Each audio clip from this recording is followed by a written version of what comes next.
જૂન વિશ્વ યોગ દિવસ. બેનને ઘણી બધી આપણે વાતો કરી છે કે ઘણા બધા તમને જેનું નામ છે શીર્ષાસન.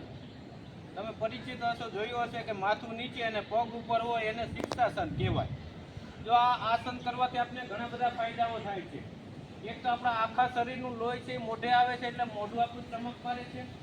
લાંબા સમય સુધી ચશ્મા નથી આવતા. જે લોકોને ચશ્મા હોય એ પણ ઉતરી જાય છે. લોહીનું પરિભ્રમણ ઠીક રીતે થાય છે. એટલે જો રોજ ઉઠીને સવારે 2-4 મિનિટ આપણે શીર્ષાસન કરીએ તો આપણો પણ છે એ ઘણું બધું આમાંથી જીવનમાં આપણો સુધારો થાય. અવસ્થા પણ ઘડીક સામે આવતી નથી. આપણે નાના નાના દેખાય એમ દેખાય.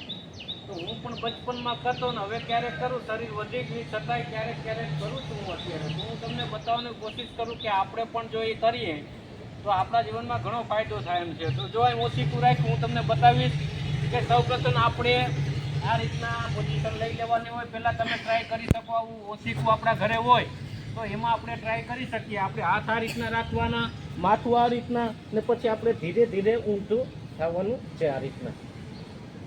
તો જો બાલ દોસ્તો, સ્ટ્રેટ આ રીતના આપણે આમ થઈ જવાનું, હલવાનું નથી, બરાબર. આને શીર્ષાસન કહેવાય છે.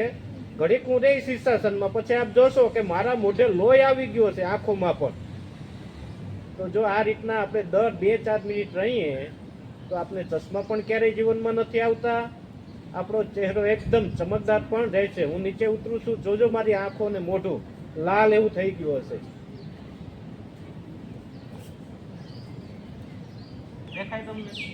આંખોમાં લાલ લાલ થઈ ગયું દેખાય ને? તો તમે પણ આવું જીવનમાં કરી શકો ને. આપણે ગયડા બહુ મોડા જ પડી ગયા નથી, મોડા થાય ને આપણો ચહેરો એકદમ પ્રફુલ્લિત રહે, આનંદિત રહે, ચમક રહે. આપણે મને જો ચશ્મા નથી આવ્યો, આવડો થયો તો 43 વર્ષનો, એનું રાજ આ છે. હવે ક્યારેક ક્યારેક કરું છું, બાકી પહેલા બચપનમાં બહુ કરતા, અમે હોસ્ટેલમાં ભણતા ત્યારે. તો આવું જો બહેનો હોય કે ભાઈઓ હોય, દરરોજ આવું કરવું જોઈએ આપણે.